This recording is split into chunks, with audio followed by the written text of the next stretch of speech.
Olá, alunos do curso de Ciências Econômicas, tudo bem com vocês? Eu sou o professor Adriano e, conforme prometido, aquelas perguntas que não foram respondidas durante a nossa segunda aula ao vivo, né? Então, nós responderemos aqui agora, para que não fique nada para trás, né? E se houver alguma outra, você ainda poderá encaminhar através do Fale com o Medidor para a professora Laís, que está acompanhando essa gravação. Vamos lá, professora Laís, quais foram as perguntas? A primeira dúvida é do Reinaldo, do Polo de Tupã. Ele está perguntando, professor, como eu posso abrir um negócio pagando contas como aluguel? Não, basta estar no planejamento da empresa, né? Você tem que fazer uma projeção de fluxo de caixa, todo o montante de dinheiro que você precisa para garantir vamos dizer assim, o pagamento de todas as obrigações, de todas as despesas. E isso precisa estar no planejamento da empresa enquanto despesa, enquanto obrigações. Então, não há problema, não há nada que impeça uma empresa que venha pagar aluguel. Em relação a isso, grandes empresas pagam aluguel de grandes barracões, complexos industriais, não há nada que impeça. Muitas vezes até compensa mais pagar o aluguel do que fazer a aquisição e o investimento em infraestrutura. Então, depende muito do tipo e do segmento de negócio. A Pauline, do Polo de Patos de Minas, está perguntando, professor, quem já tem um negócio em andamento, mas não planejou antes de abrir, pode fazer o planejamento com um negócio em andamento? Não só pode, como deve. Tá? Então você deve, a partir de agora, já tendo conhecimento quais são as ferramentas de planejamento que estão à disposição de vocês, começar ali já a elaborar o plano de negócio, fazendo todo um planejamento a curto, médio e longo prazo. Eu tenho a certeza absoluta que você, sabendo o caminho que você precisa trilhar, você saberá quais decisões você precisa tomar para alcançar uma situação desejada, uma situação de sucesso, que é o objetivo de todas as empresas. O Michel, do Polo de Jaguaribe, pergunta: Hum. pode-se dizer que as empresas hoje estão buscando empregados que tenham características empreendedoras para inovar dentro das empresas? Sim, né, o pessoal que trabalha aí na parte de recrutamento e seleção, eles estão buscando esse perfil empreendedor, que é o intraempreendedorismo. São pessoas que emitem sugestões, dão opinião nas empresas, estão buscando fazer algo diferente. E além disso, estão buscando se especializar para que elas possam trazer esse conhecimento para dentro das empresas. Então, esse é o perfil desejado por grande parte das empresas, né? A Tamara, do Polo de Cascavel, perguntando: professor Adriano, eu e meu marido fizemos um investimento de um plantio de oliveiras para a produção de azeite, que é de 5 anos de espera. Então fizemos outro investimento conciliando com as oliveiras para ter um retorno de 1 ano. Fizemos certo? Olha, eu preciso ter um pouco mais de informações em relação à área, ao segmento, né? Então, é importante que você tenha foco, né? Não dá para comercializar dois produtos de áreas distintas, porque daí você acaba perdendo o foco. Mas se o produto está diretamente ligado a uma área em que você tem conhecimento, acredito que sim, né? Qual foi o outro produto que ela mencionou, professor? Oliveiras É, e só falou de oliveiras. só falou da É. Oliveiras, né? Precisa ser um produto que esteja próximo, né, do que você está trabalhando. Agora, se você, por exemplo, trabalha com dois produtos com características totalmente diferentes, aí você vai ter um problema. Eu garanto que quando você tem foco, os resultados serão melhores.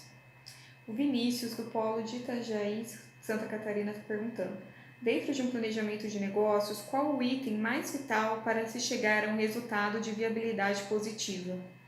Olha, não tem um item mais vital. Quando a gente fala em planejamento, o todo do plano de negócios ele é importante. Você começa ali alimentando as informações em relação ao planejamento da empresa, descreve as ações de marketing, faz o plano de recursos humanos, o plano operacional e o resultado de todo esse aparato ele vai aparecer lá no plano financeiro, que é a etapa final do plano de negócio, vai dizer exatamente qual é o montante que a empresa precisa ter para que ela possa iniciar as atividades, em quanto tempo você vai recuperar o montante investido na empresa. Então é difícil dizer qual é a área mais importante. Todas são importantes. A dúvida do Caio, do Polo de Belo Horizonte, é: um empreendedor que teve um negócio no passado, por uma série de crises, e outros motivos fechou seu negócio. Se ele opta, anos após o fechamento, abrir outro empreendimento no mesmo ramo, quais principais barreiras que ele terá que superar para abrir e estabilizar seu negócio? A primeira coisa que você deve fazer é aprender com o que deu errado, né? Não ignorar esses problemas que fizeram que a empresa não tivesse sucesso. Aliás, a minha sugestão é que também você visitasse, conhecesse outras empresas que trabalham nesse mesmo ramo e vendo e observando como que elas atuam, né? Você observando como que elas se comportam diante do cliente, diante dos fornecedores, diante dos concorrentes, para adquirir uma expertise de mercado. Tenho a certeza que aqueles erros cometidos eles vão servir como experiência para que você não cometa novamente. Se é que foi isso que aconteceu, né? Porque a gente tem aqui um contexto bem genérico para dar uma opinião sobre o negócio, né? Então depende muito do que aconteceu de fato. O Samuel, do Polo de Itajaí, pergunta: Professor, o planejamento faz toda a diferença na vida de um empreendedor? É a base do sucesso, né? O brasileiro acaba muitas vezes negligenciando o planejamento em função do famoso jeitinho brasileiro. Ah, eu dou um jeito. E quando você sabe que você vai dar um jeito, você acaba deixando de lado o planejamento. E isso acaba afetando ali a rentabilidade das empresas. Então, pode-se dizer e afirmar com certeza absoluta que o planejamento é a base de sucesso de qualquer organização. O Robson, do Polo de São Miguel Paulista, está perguntando: Professor, com base nas suas experiências, qual foi a maior dificuldade para se tornar um empreendedor? A própria pessoa, quando ela consegue romper os obstáculos que ela mesma possui. Ou seja, sair da zona de conforto, saber que ela precisa aprender mais, se relacionar com outras pessoas, saber se comunicar, buscar conhecimento de outras áreas, saber que ele não é dono da verdade. Isso é importante para que o empreendedor possa ouvir o que as outras pessoas têm a dizer. Então, quando o empreendedor ele acaba rompendo esses obstáculos que perpassam por ele mesmo, ele consegue enxergar ali um campo de muitas oportunidades.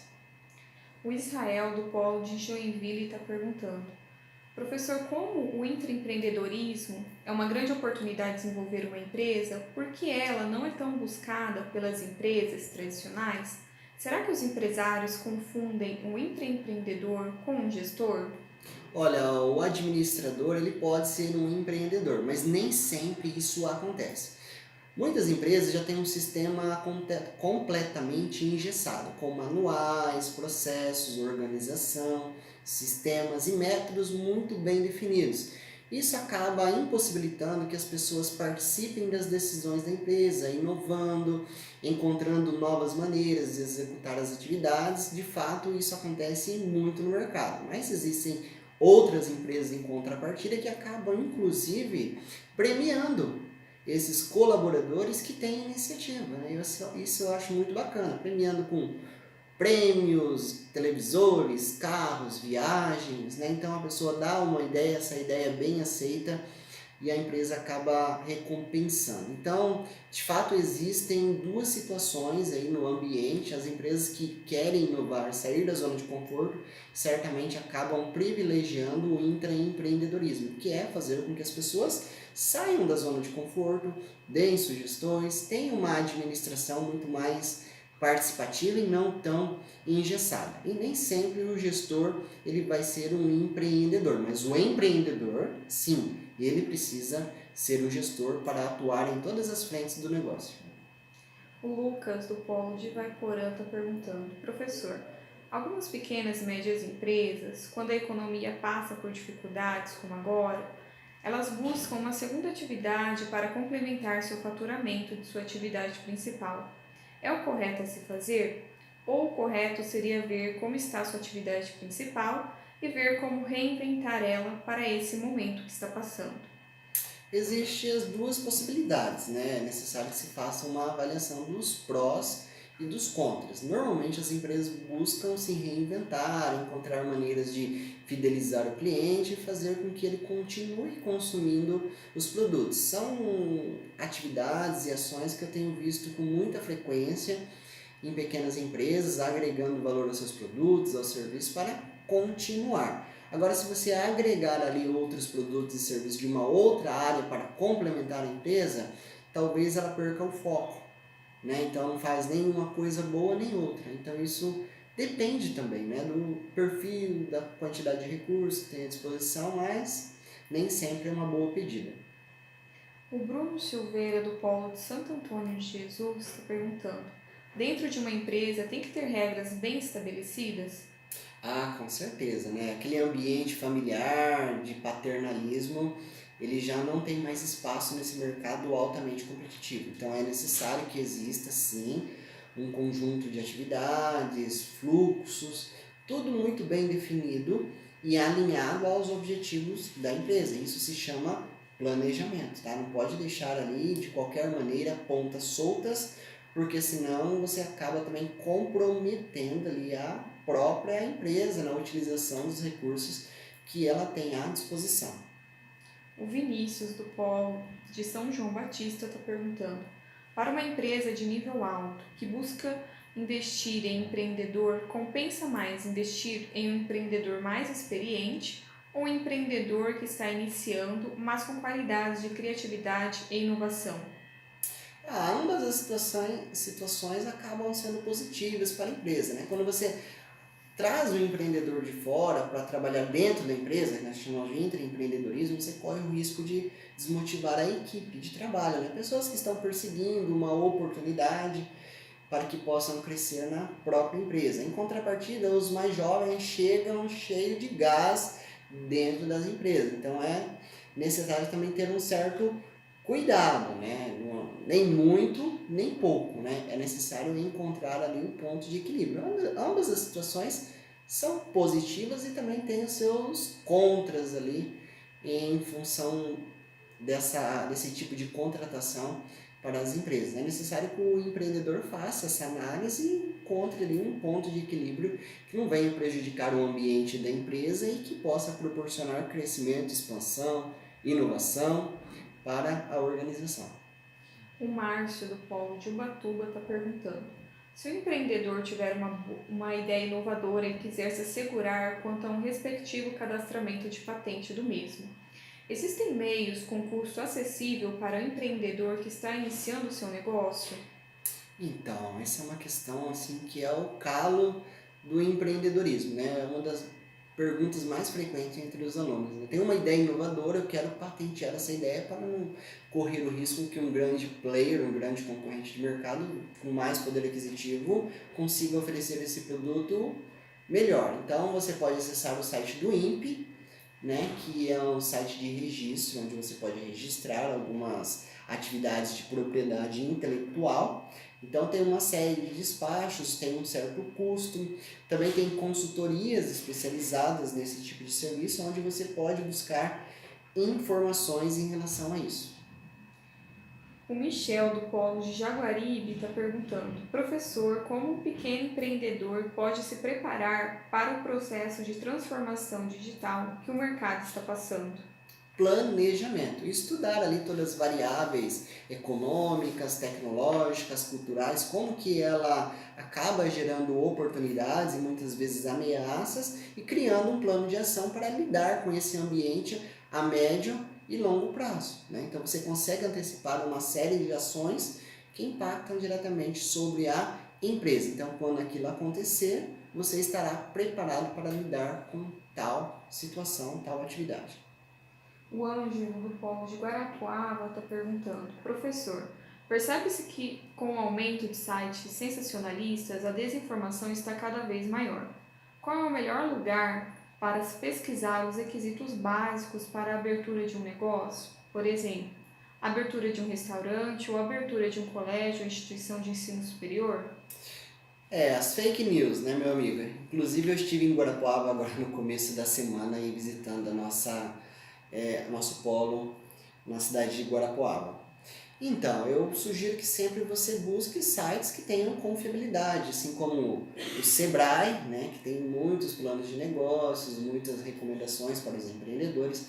Um outro site muito legal para buscar informações é a Endeavor, né, que ajuda aí empreendedores com alto potencial de crescimento. Essas duas eu tenho total confiabilidade. Existem outras revistas especializadas, como Pequenas Empresas, Grandes Negócios também, que acabam ali trazendo cases real, né, que representam ali uma história de sucesso dos empreendedores que você pode utilizar como exemplo e como inspiração para empreender. Aliás, todos os grandes empreendedores da história da humanidade, eles têm alguma fonte de inspiração. Normalmente são outros empreendedores, empresas já existentes. E você, por que não? Por que não buscar essa fonte de inspiração? O Juarez, do Polo de Registro, está perguntando: estava vendo um gráfico ontem das maiores empresas do mundo e reparei algo interessante. Hoje, a maioria estão envolvidas com parte de tecnologia e comunicação, como a Apple, Google e Microsoft. Então, a pergunta é a seguinte: além de ser criativo e calcular riscos, o empreendedorismo é também uma forma de facilitar a vida das pessoas de uma forma inovadora? Sim, é o atendimento das necessidades não atendidas. E a tecnologia está aí para facilitar o nosso cotidiano. Todos os dias utilizamos uma série de produtos e serviços amparados pela tecnologia. Então a tecnologia tem sido um ponto crucial para resolver os problemas que afligem ali a atividade humana. A Márcia, do Polo de Macapá, está perguntando: qual o know-how necessário para empreender em uma franquia? Qual que é todo o conhecimento? Primeira coisa, tem um site chamado franchise.org.br, salvo engano, onde você pode buscar todo um conhecimento de franquias, modelos de negócios, cláusulas contratuais, valores a serem investidos, quanto tempo você precisa investir no negócio para que ele gere o retorno, quanto que você precisa investir no negócio. Enfim, você pode buscar todo esse conhecimento através de sites especializados. A Raíssa, do Polo de Pinhais, está perguntando: professor, preciso ter um MEI para cada tipo de serviço que vou fazer? Não necessariamente, né? Então, mas eu sugiro, nesse caso, que você busque o apoio de um contador.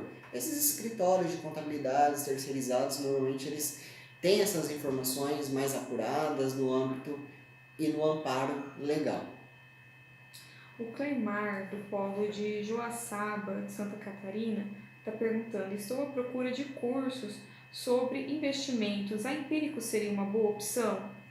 É uma empresa reconhecida no cenário nacional, né? Então, de certa forma, sim, né? Faça uma análise, veja a opinião das pessoas que já utilizaram aquele serviço. Na internet facilmente você encontra pessoas que já utilizaram aquele serviço. Então você vai ter um feedback ali positivo ou negativo em relação à usabilidade, à expertise daquele serviço. Eu particularmente nunca utilizei. Então assim, enquanto opinião, fica até difícil de posicioná-lo em relação a isso. Por isso que a minha sugestão é que você faça uma pesquisa através da internet, certamente você vai ter uma opinião de usuários que utilizaram esse tipo de serviço. Ok? Então finalizamos aqui por hoje. Espero que eu tenha atendido aí a todas as demandas de vocês, a todas as dúvidas. E se caso você ainda tem alguma dúvida, encaminhe ali para os professores mediadores que estão acompanhando você através do ambiente do estúdio. No mais, nos vemos na próxima aula. Um grande abraço a todos vocês e tchau!